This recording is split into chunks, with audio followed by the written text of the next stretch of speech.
السلام علیکم ورحمۃ اللہ وبرکاتہ نحمده ونصلی علی رسولہ الکریم اما بعد فاعوذ باللہ من الشیطان الرجیم بسم اللہ الرحمن الرحیم رب اشرح لی صدری ویسر لی امری واحلل عقدۃ من لسانی یفقہوا قولی۔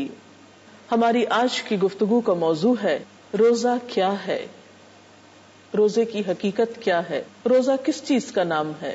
عربی زبان میں روزے کے لیے لفظ صوم استعمال ہوتا ہے، صاد واو میم، جس کا مطلب ہے رکنا اور چپ ہونا۔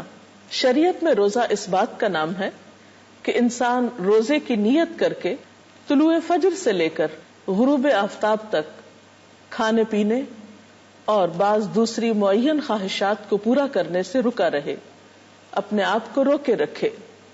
سوال یہ پیدا ہوتا ہے کہ ایسا کرنے کو کیوں کہا گیا کہ انسان اپنے آپ کو جائز خواہشات سے روک لے، کھانے پینے سے رک جائے، حالانکہ کھانا پینا انسان کی ضرورت ہے۔ کیا ایسا کرنے سے اللہ تعالی ہمیں کسی زحمت میں مبتلا کرنا چاہتے ہیں، کوئی سزا دینا چاہتے ہیں؟ آخر انسان کو بھوکا پیاسا رکھنے کا مقصد کیا ہے، یا اس کی جائز خواہشات کی تکمیل سے اسے کیوں روکا جا رہا ہے؟ کھانا پینا بھی حلال ہے، شوہر اور بیوی کا تعلق بھی حلال ہے، لیکن روزے کی حالت میں اسے کیوں ممنوع قرار دیا گیا؟ اور کیا روزہ صرف انہی چیزوں سے اپنے آپ کو روک لینے کا نام ہے، یا اس کے علاوہ بھی روزے کا کچھ فائدہ ہے، روزے کا کچھ مقصد ہے؟ بات یہ ہے کہ روزہ انسان کی تربیت کا ایک بہترین ذریعہ ہے، اس کے نفس کی ٹریننگ اور اس کے لیے ایک ڈسپلن میں آنے کا ایک بہترین راستہ ہے۔ جو انسان اپنے آپ کو اپنی خواہشات سے روک لیتا ہے، اس کے اندر ایک خاص روحانی قوت پیدا ہو جاتی ہے۔ حقیقت یہ ہے کہ انسان دو چیزوں کا مجموعہ ہے، جسم اور روح۔ صرف جسم اس سے بھی انسان نہیں بنتا، اور صرف روح بھی انسان نہیں ہوتی۔ یہ دونوں چیزیں ایک دوسرے کے ساتھ ملتی ہیں، ایک دوسرے سے مطابقت کرتی ہیں، ایک دوسرے سے کوآرڈینیٹ کرتی ہیں، ایک دوسرے کی مددگار ہوتی ہیں، تو زندگی وجود میں آتی ہے، انسان وجود میں آتا ہے۔ دونوں کے اپنے اپنے تقاضے ہیں، دونوں کی اپنی اپنی ضروریات ہیں۔ جب انسان ہر وقت اپنی جسمانی ضروریات کو پورا کرتا ہے تو عام طور پر روح کے تقاضے نظر انداز ہونے لگتے ہیں۔ سال کے 11 مہینوں میں جسمانی ضروریات بلا روک ٹوک پوری کی جاتی ہیں، اور عموماً ہم اپنی روحانی ضروریات کی طرف توجہ نہیں دیتے۔ رمضان میں انسان کو جب کھانے پینے سے روک دیا جاتا ہے، انسان اپنے نفس کو کنٹرول کرنے لگتا ہے، تو اس کی روح کو پروان چڑھنے کا موقع ملتا ہے۔ جب روحانی قوتیں پروان چڑھتی ہیں تو انسان کے اندر بصیرت پیدا ہوتی ہے، گہری سوچ پیدا ہوتی ہے، اور انسان اس طریقے سے اپنی بعض ایسی عادات پر قابو پا سکتا ہے جو اس کی روح کو زخمی کرنے والی، اس کے دل کو بوجھل کرنے والی، اور اس کو غم اور پریشانیوں میں مبتلا کرنے والی ہوتی ہیں۔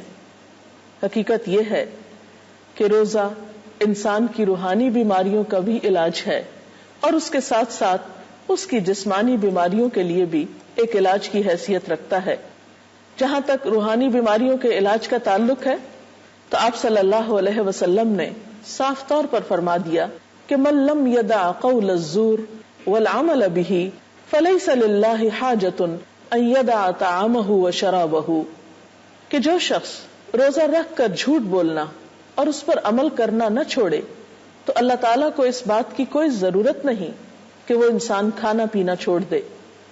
تو گویا روزہ محض کھانا پینا چھوڑنے کا نام نہیں، بلکہ بری عادات کو چھوڑنا بھی روزے کا تقاضا ہے۔ جب انسان بری عادات کو چھوڑتا ہے تو وہ روحانی طور پر صحت یاب ہوتا ہے، اور جب انسان دن بھر میں بلا ضرورت کھانا پینا چھوڑتا ہے تو اس کی جسمانی صحت بھی بہتر ہوتی ہے۔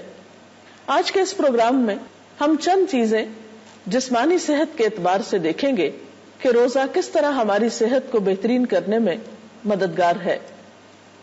سب سے پہلی چیز یہ کہ جب ہم کھانے پینے کے اوقات میں ایک وقفہ لاتے ہیں تو اس سے ہمارا نظام انہضام بہتر طور پر کام کرتا ہے. بطور خاص ہمارا جگر یعنی لیور، جس کے ذمہ کھانا ہضم کرنے کے علاوہ 15 مزید عمل بھی ہوتے ہیں. لیکن چونکہ ہم سارا دن کھاتے پیتے رہتے ہیں تو اس بیچارے کو فرصت ہی نہیں ملتی کہ کوئی اور کام بھی بہتر طور پر کر سکے. جب کھانا ہضم کرنے کے علاوہ اسے فرصت ملتی ہے تو دیگر کام زیادہ بہترین طور پر ہو سکتے ہیں. اسی طرح روزے کے دوران خون کی مقدار میں بھی کچھ کمی ہوتی ہے اور یہ چیز دل کو کچھ فائدہ مند آرام پہنچاتی ہے. پٹھوں پہ دباؤ کم ہوتا ہے.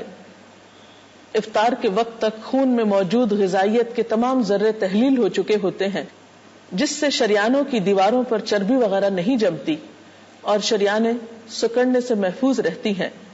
اس طرح روزہ دل کی بیماریوں سے بھی حفاظت کا ذریعہ بنتا ہے. پھر اسی طرح روزے کے دوران خون میں غذائیت کی کمی کے باعث ہڈیوں کا گودا بنانے کے لیے سٹیمولیٹ ہوتا ہے اور کمزور لوگ بھی روزہ رکھ کر بآسانی اپنے اندر زیادہ خون پیدا کر سکتے ہیں. روزے کے دوران اعصابی نظام، نروس سسٹم مکمل سکون کی حالت میں ہوتا ہے اور خاص طور پر عبادت اور نماز، تراویح اور وضو مزید تسکین کا باعث بنتے ہیں. اسی طرح روزے کے دوران جسم میں میگنیزیم کی مقدار بڑھ جاتی ہے، جس کے کئی فائدے ہوتے ہیں اور سب سے اہم یہ کہ انسان کا دل بیماریوں سے محفوظ رہتا ہے. ہارٹ اٹیک کے پیشنٹس کے لیے میگنیزیم کا استعمال کیا جاتا ہے. یہ آرٹریز کو سکڑنے نہیں دیتا اور پھر اس سے انجائنا اور دل کی دیگر تکالیف دور رہتی ہیں. اسی طرح روزے کی وجہ سے گروتھ ہارمونز کے اخراج میں اضافہ ہوتا ہے. اس وجہ سے پابندی سے روزہ رکھنے والوں کی جلد میں زیادہ عمر کے باوجود جھریاں زیادہ نہیں پڑتی. گروتھ ہارمونز کی وجہ سے جسم کی چربی کم ہوتی ہے، پٹھوں میں پروٹین بڑھتی ہے اور فری فیٹی ایسڈز کی تیز حرکت کی وجہ سے پٹھوں کو توانائی مہیا ہوتی ہے. یہ ایک حقیقت ہے کہ جو انسان کی عمر بڑھتی جاتی ہے اس کی نیند کم ہونے لگتی ہے، لیکن روزے کی حالت میں انسان کے جسم کو اور خصوصاً اعصابی نظام کو ایسا سکون میسر آتا ہے اور ایک خاص مادہ جسم میں خارج ہوتا ہے جس کا جسم پر ٹرینکولائزر یا مسکن اثر ہوتا ہے. اس بنا پر روزے میں نیند کی کوالٹی بہتر ہو جاتی ہے، گہری نیند بھی آسانی سے آتی ہے اور گہری نیند کے دوران جسم اور دماغ دونوں کی ریپیئر ہوتی ہے. اسی لیے کہا جاتا ہے کہ رمضان میں 2 گھنٹے سونا عام دنوں کے 2 گھنٹوں کی نیند سے کہیں زیادہ مفید ہوتا ہے. پھر اسی طرح رمضان میں خواب کا دورانیہ بھی روزے کی وجہ سے کم ہوتا ہے. آنکھوں کی جو ریپڈ موومنٹ ہے اس میں بھی کمی واقع ہوتی ہے. انسان کی یادداشت میں بھی اضافہ ہوتا ہے. پھر اسی طرح ہم دیکھتے ہیں کہ روزہ رکھنے سے خوراک کی توڑ پھوڑ کا بنیادی نظام یعنی میٹابولک ریٹ جو ہے وہ بھی معتدل رہتا ہے. رمضان کی راتوں میں نماز تراویح انسان کی صحت کے لیے ایک بہترین نسخہ ہے.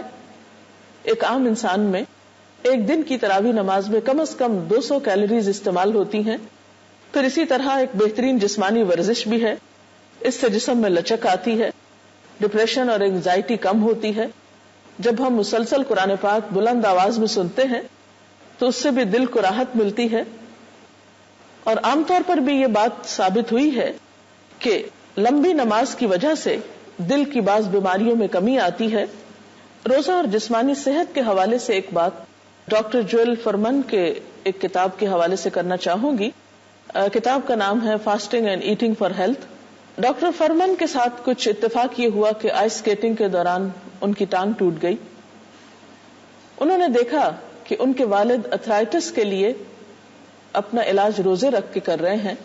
جب اور دواؤں وغیرہ سے پوری طرح صحت یاب نہ ہوئے تو انہوں نے بھی اس نسخے کو آزمانا چاہا اور وہ اپنا ذاتی تجربہ اس کتاب میں لکھتے ہیں کہ 36 دن کے روزے رکھنے کے بعد وہ مکمل طور پر صحت یاب ہو گئے. ان کا کہنا یہ ہے کہ روزے کے دوران جسم کے اندر یہ صلاحیت زیادہ پیدا ہو جاتی ہے کہ کیلشیم کے ڈپازٹس واپس جسم کے اندر جذب ہو جائیں. انہوں نے اپنے ذاتی تجربے کے بعد دوسرے مریضوں کو بھی روزے رکھوا کر صحت کا نسخہ بتایا. لیکن بات یہ ہے کہ بہت سے لوگ اس نسخے کو اپنے لیے مشکل پاتے ہیں.